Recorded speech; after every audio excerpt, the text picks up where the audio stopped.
라디오 DJ 상혁은 언제나처럼 심야 괴담 사연 코너를 진행하고 있었다. 조용한 스튜디오, 붉은 조명 아래서 혼자 마이크를 붙잡고 원고를 읽는 일은 그의 일상이었다. 그날도 낡은 종이 위에 적힌 괴담 사연을 읽고 있었는데 문득 주변의 공기가 뻣뻣하게 얼어붙는 느낌이 들었다. 마치 보이지 않는 손이 그의 목을 천천히 죄어오는 것처럼 순간 쾅 하고 무너지는 듯한 소리와 함께 스튜디오 벽 어딘가에서 갈라지는 소리가 울렸다.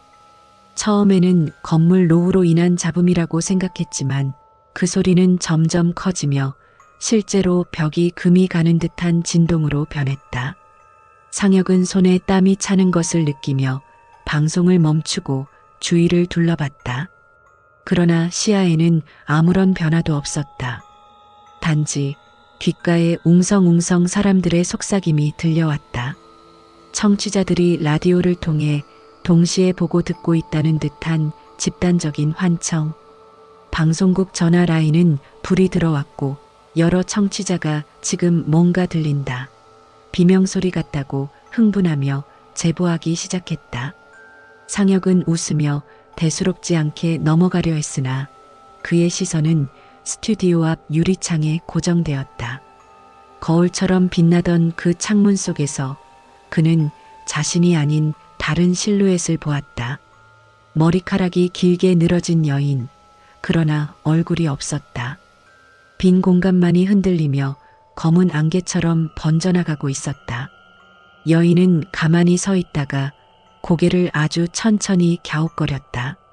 상혁은 순간적으로 눈을 돌렸지만 다시 창을 보았을 때는 이미 사라지고 없었다. 그날 이후 상혁은 매일 같은 악몽을 꾸었다. 꿈속의 하늘에는 거대한 붉은 달이 걸려 있었다. 그러나 그것은 단순한 달빛이 아니라 피처럼 끈적하게 뚝뚝 흘러내리는 유체였다. 달에서 떨어진 붉은 방울이 대지에 닿을 때마다 땅 위의 그림자들이 일그러졌다. 고개를 따라 길게 늘어진 사람 그림자들은 주인과 반대로 움직였다. 걸음을 옮기면 그림자는 뒷걸음쳤고 서 있으면 그림자는 달려나갔다. 어떤 그림자는 원래의 몸을 벗어나 독립적으로 움직이며 상혁을 노려보았다. 꿈속의 고개는 현실과 전혀 달랐다. 가로등은 하늘을 향해 거꾸로 박혀 있었고 전선에는 사람이 아닌 시커먼 형체들이 매달려 비명을 지르듯 흔들거렸다. 도로 위에는 폐허가 된 차량들이 녹아내린 촌농처럼 뒤틀려 있었다. 바람 한 점 없는데도 사람들의 웃음소리와 울음소리가 동시에 들렸다. 그 속삭임은 귀가 아니라 머릿속에 직접 울려 퍼졌고 단어는 언제나 같았다. 여긴 아직 끝나지 않았다. 상혁은 매번 그 꿈에서 도망치려 했지만 어디로 가도 고개 위였다. 돌아서면 같은 길, 달려도 같은 풍경. 그리고 붉은 달빛은 점점 그의 시야를 가득 채워 결국 시뻘건 어둠 속에서 여인의 실루엣이 나타났다. 얼굴은 없었지만 웃고 있다는 느낌이 확실히 전해졌다. 그는 비명을 지르며 깨어났고 곧이어 새벽 방송의 알람이 울렸다. 그러나 깨어나서도 이상하게 손에 붉은 얼룩이 남아 있었다. 그것은 분명 피처럼 끈적였지만 씻으려 하면 흔적도 없이 사라졌다. 상혁은 붉은 달의 악몽에서 벗어나기 위해 직접 백운고개로 향했다. 자정이 지나자 고개의 공기는 무겁게 가라앉았다. 바람 한 점 불지 않았는데도 길가의 나무들은 불규칙하게 흔들렸다. 플래시 조명을 켜자 먼지가 아닌 붉은 입자가 허공에 가득했다. 그는 현실인지 꿈인지 구분할 수 없었다.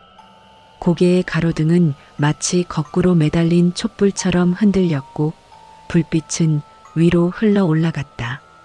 도로 위 표지판들은 뒤집혀 있었으며 그 안의 글자는 피처럼 흘러내려 읽을 수 없었다. 길가에는 수십 명의 여인이 늘어서 있었다. 똑같은 하얀 원피스, 똑같은 기묘한 실루엣. 그러나 자세히 보니 그들의 팔과 다리는 유리처럼 금이 가 있었다. 깨진 틈 사이로 어둠이 흘러나와 땅 위로 스며들고 있었다. 상혁이 카메라를 들자 화면 속에는 아무것도 찍히지 않았다. 그러나 맨눈으로는 분명 여인들이 그를 지켜보고 있었다.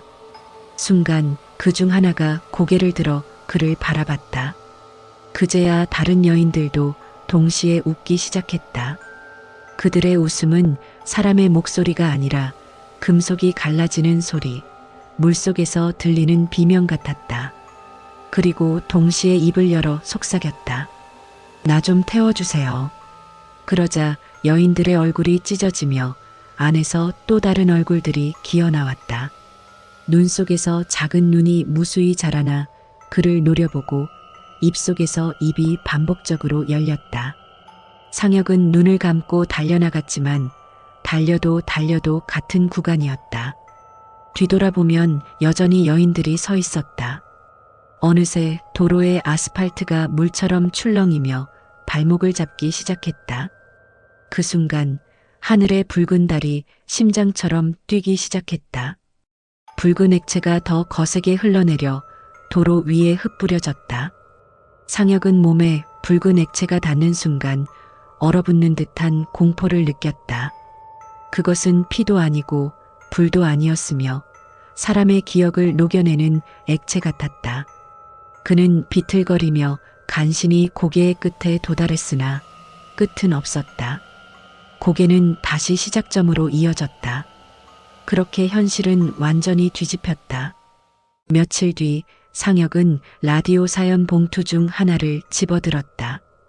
얇은 종이 속에서 나는 묘한 비린내가 그를 멈칫하게 했다. 편지를 쓴 이는 백운고개를 지난 운전자라고 자신을 소개했다. 그는 새벽 2시 안개 낀 길을 달리다 룸미러 속에서 자신을 2명 보았다고 했다. 하나는 핸들을 잡고 있는 평범한 모습, 다른 하나는 웃고 있는 또 다른 자신이었다. 웃고 있는 얼굴은 점점 선명해졌고 마치 거울 속에서 바깥으로 기어나오듯 손을 뻗었다. 그의 묘사에 따르면 차는 스스로 브레이크를 밟았고 엔진이 꺼진 채 어둠 속에 멈췄다.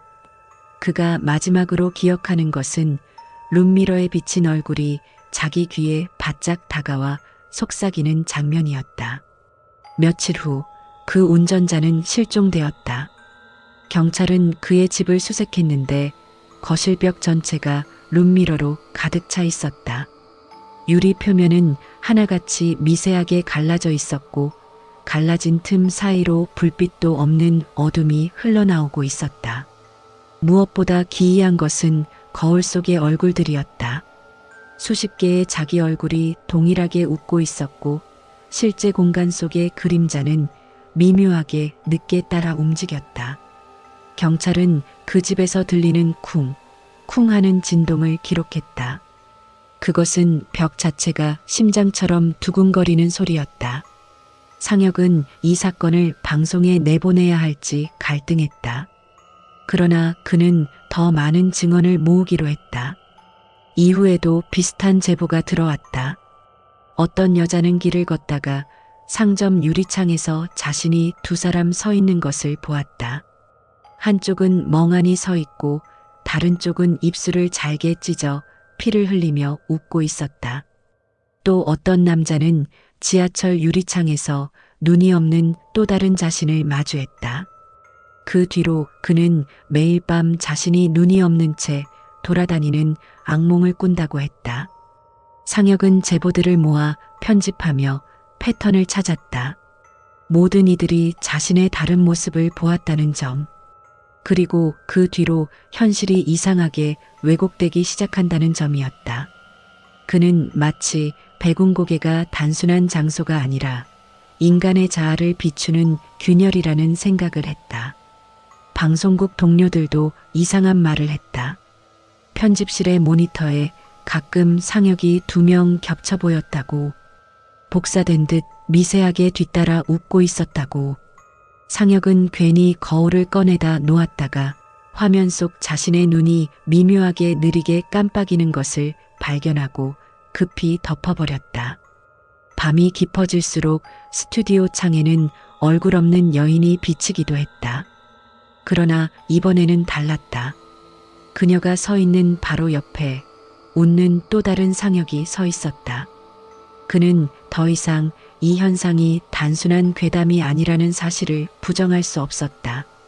여인은 사람의 자아를 꺼내 비틀어 거울과 창과 화면을 통해 증식시키고 있었다. 상혁은 떨리는 손으로 녹음을 시작했다. 그의 목소리 뒤에서 다른 목소리, 자신과 똑같지만 기묘하게 웃는 목소리가 겹쳐 들렸다. 모두 거울을 치우세요. 창문을 덮으세요.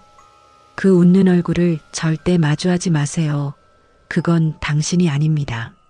상혁은 끊임없는 제보와 괴현상 속에서 결국 직접 발걸음을 옮기기로 했다. 백운고개 인근 지도에도 표시되지 않는 낡은 건물. 철문은 녹이 슬어 있었고 주위는 잡초와 까마귀 울음소리로 가득했다. 오래전부터 버려진 병원이라고 알려졌으나 이상하게도 문은 단단히 봉인된 듯 보였다. 그는 힘을 주어 밀었고 철문은 마치 오랫동안 기다렸다는 듯 삐걱이며 열렸다. 안으로 들어선 순간 상혁은 공기가 달라졌음을 느꼈다.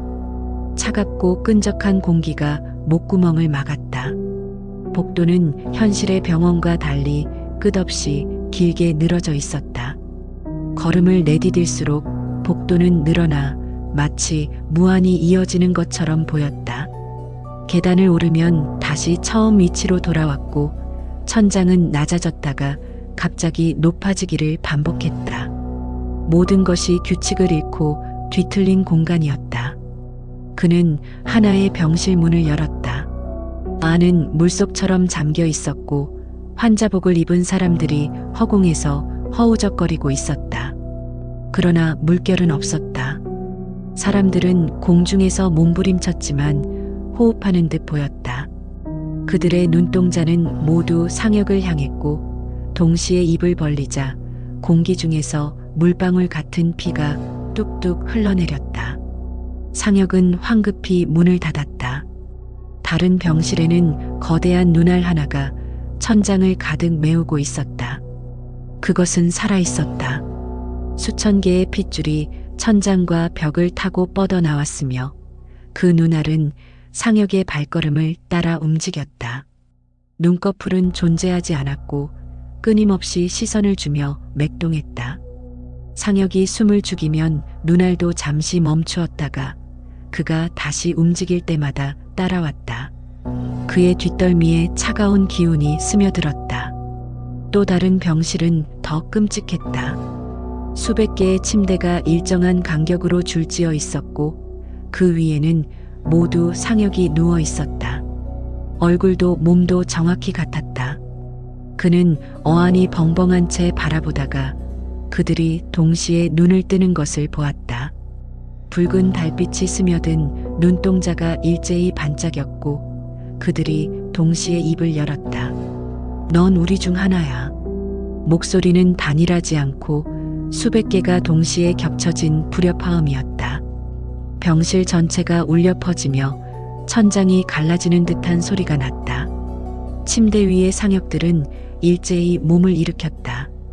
그들의 몸은 부자연스럽게 각이 져 있었고 마치 인형을 접었다 펴듯 삐걱이며 움직였다. 이들의 발걸음은 소리가 없었으나 존재 자체가 압박으로 다가왔다.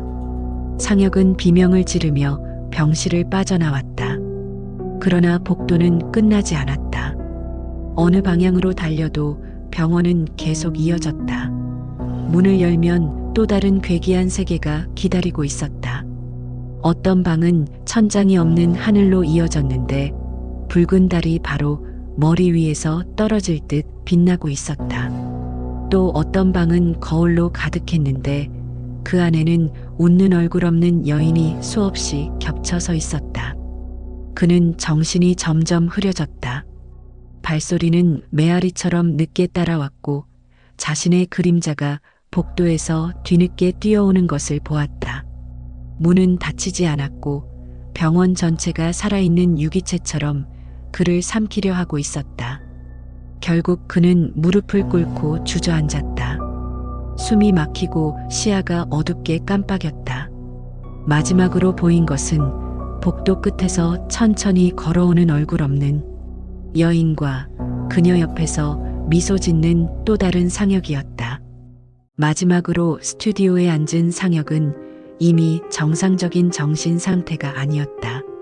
눈은 충혈되어 있었고 손가락은 마치 실인비저벌 스트링지에 묶인 듯 떨렸다. 그는 앞에 놓인 원고지를 넘기고 있었지만 종이 위에는 아무 글자도 없었다. 마치 보이지 않는 글자를 따라 읽는 것처럼 그는 입술을 움직였다. 오늘의 사연은 그의 목소리는 분명 상혁의 것이 아니었다. 한 사람의 음색이 아니라 수십 명이 동시에 속삭이며 웃는 듯한 울림이었다. 아이들의 해맑은 웃음소리가 겹쳤다가 곧 여인의 흐느낌이 섞이고 다시 금속이 갈라지는 찢어지는 소리, 알아들을 수 없는 외국어와 짐승의 울음이 교차했다. 스튜디오 안은 목소리의 합창으로 가득 차 벽이 진동했다. 청취자들의 증언은 더 섬뜩했다. 어떤 이는 라디오 스피커에서 붉은 빛이 흘러나와 거실을 물들였다고 했다. 그 빛은 단순한 조명이 아니라 피처럼 끈적거려 손으로 닿으면 지워지지 않았다. 또 다른 이는 방송을 듣던 순간 집안의 거울 속에서 하얀 원피스의 여인이 앉아 있는 것을 목격했다.